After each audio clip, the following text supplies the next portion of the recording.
Good afternoon. Today is Monday, December 15th, 2025. And, it's been a while since got the last video out. A lot of life changes and things moving around. So apologies for that. But I think the last time you all saw me was most likely in like August. So it's been a few months here and there, different camera, different setup.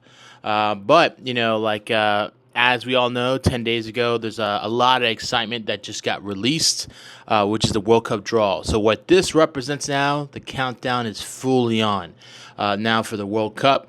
I think every single football fan will tell you this is when the real fun begins. And what I mean by fun is like planning, where to stay, where to fly out to, what tickets you need to grab. And of course, like in a different video, I'll break down like pricing on that. Of course, there's been a lot of complaints online about, how these prices have gone crazy compared to other World Cups in the past. And I think a lot of people sort of saw it coming because it was in the United States where still is the top country when it comes down to overall ticket sales in the previous World Cup. But that's not the main point of this video.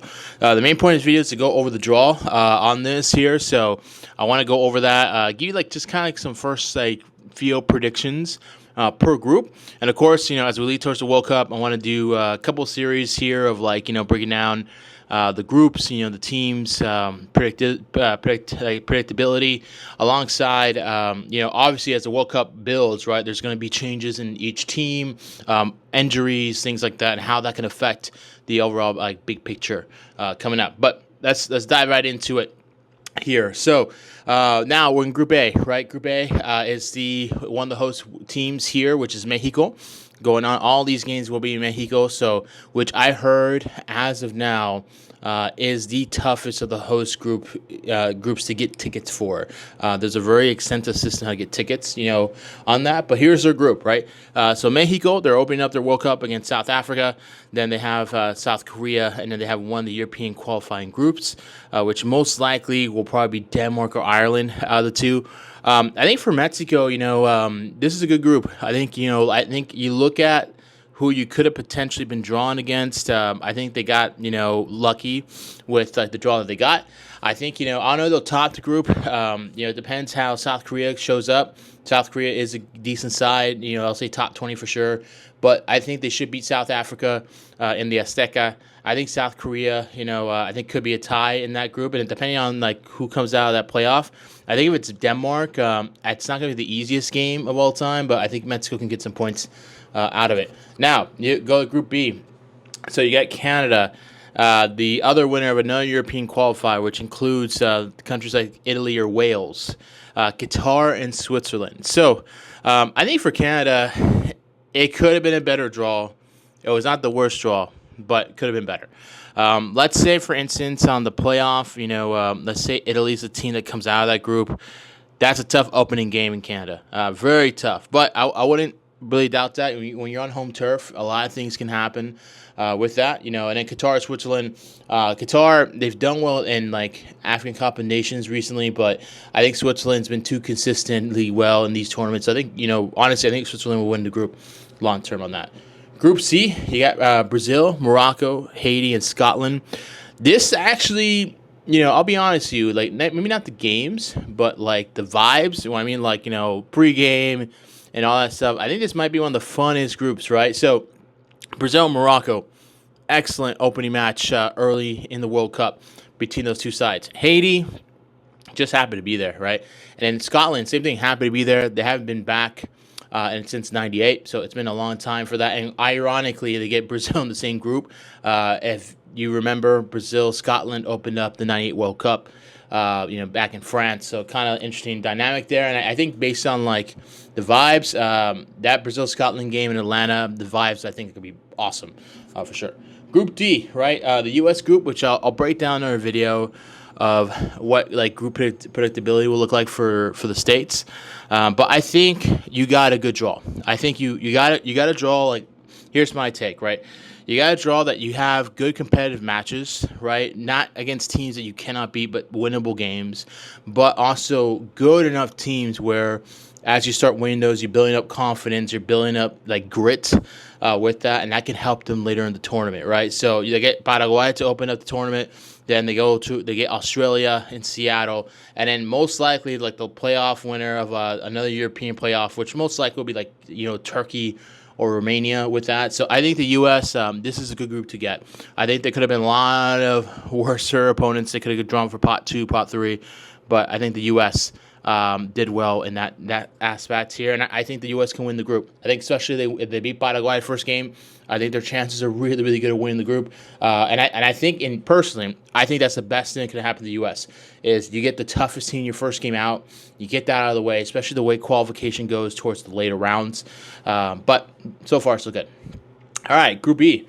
You got Germany, Curacao, Cote d'Ivoire, and Ecuador, right? I think this group, honestly, like outside of Curacao is just happy to be there. But I think, Ivory Coast, Ecuador, and Germany, I think you're going to have some good games. I think really disciplined football games. What I mean by that, it's like a lot of defense, not a lot of scoring. So I think, for Germany, it's not the easiest group to go through, but it is a winnable group. But I think, you'll have some, like if you're a fan of like, defensive midfield play to defense, you will love this group for sure.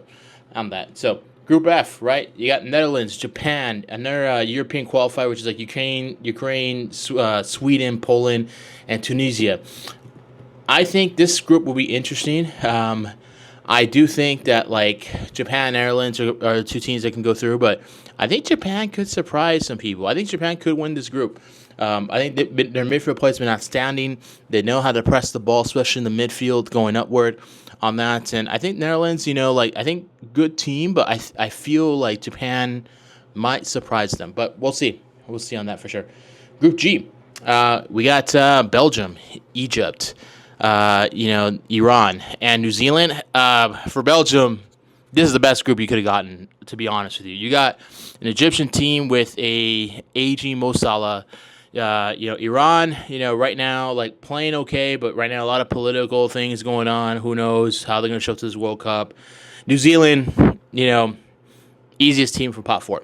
So one of the easiest teams. Sorry, no disrespect to them, but yeah, like I think if you got like a Haiti, Curacao, or New Zealand, you're very happy with the group you got. So I think it'll be interesting. I think Iran. I honestly think Iran can win the group if they're smart about it, but we'll see what happens from there. Group H, we got Spain, Cape Verde, Saudi Arabia, and Uruguay. Actually, this group might be interesting. I'm not taking away anything for the Saudis, but you look at domestically, their league's gone a lot better the last few years. Of course, we're not like CR7's been there promoting the game over there, but I think Saudi Arabia could make things a little spicy over there. But of course, Spain and Uruguay is your key matchup. Uruguay, let's see where they're at. Right now. With like the way they lost to the U.S. and keep in mind they lost to like a B team U.S. Right? We'll see how they react. Same time, friendlies are friendlies, right? Can't take too much away from those, but we'll see.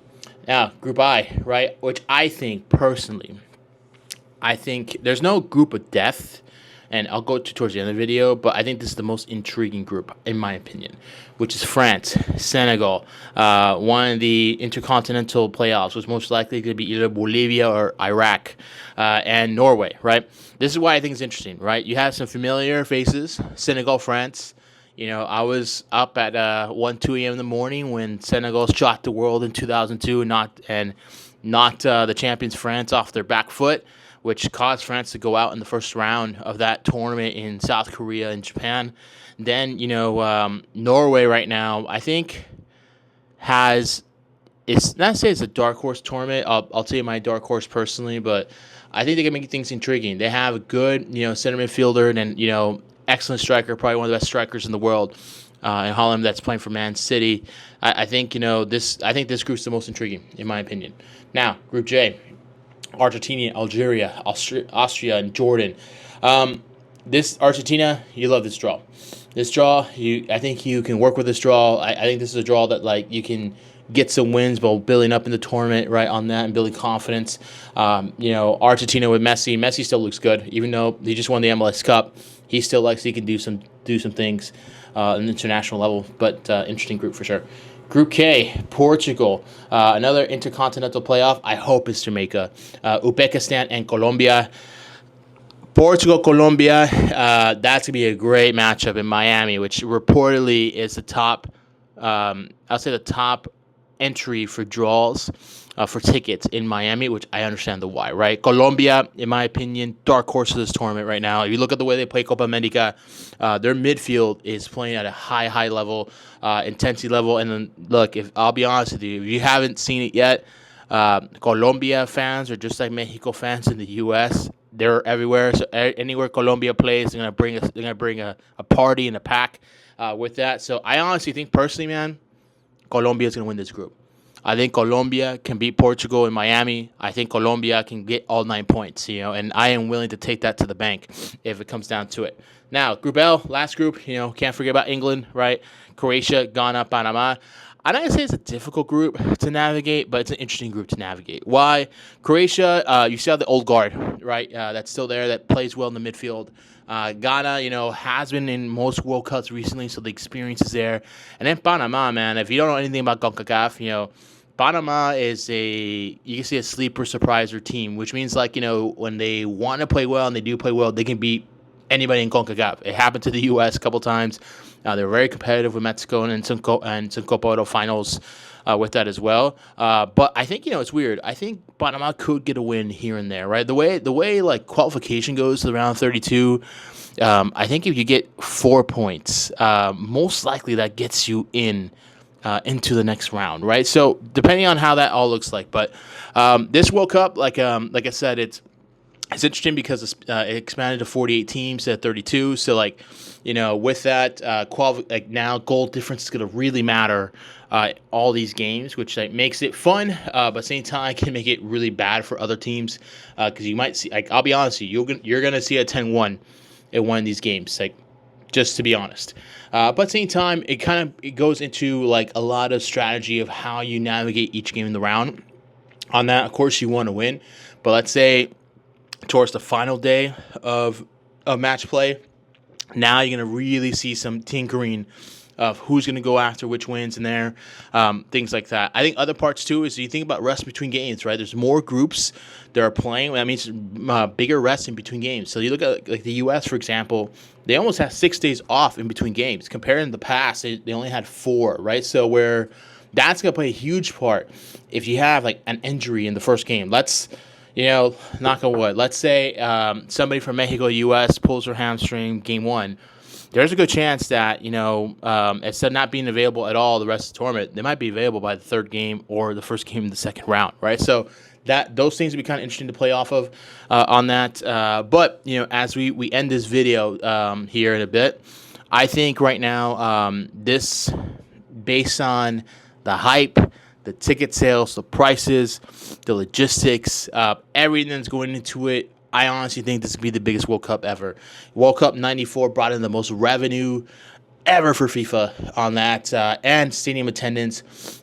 This World Cup's going to make it look like, a child pretty much on that. I feel it's going to be huge. Personally, I'm going to try to go to 5-6 games. I'm in the Bay Area. There's a few games up here I want to check out as well. But, I'm excited about the World Cup. I think for your average, football fan, if you live in the U.S., you live in Mexico and Canada, this is a once-in-a-lifetime opportunity to go to a World Cup game. Especially you live in a city that has games. You don't have to worry about the hotel. You don't have to worry about all the other logistics. You just go to the damn stadium, right? So I feel like for me, personally, I've been looking forward to this for a long time, and I think a lot of other fans as well. But outside of that, looking forward to breaking down in videos in the upcoming months about teams and breakdowns, things like that. I do have a cool video coming up about World Cup balls, and keep an eye on that in the future. But outside of that, looking forward to watch some more games. I know we're in the middle of Prem season going on. MLS Cup just ended. Liga MX just ended. So, watching some more games as we go throughout and getting ready for the World Cup. Outside of that, y'all, thanks for, staying with me in this video if you're still here. And I'm looking forward to enjoying the games and building the World Cup hype. Peace.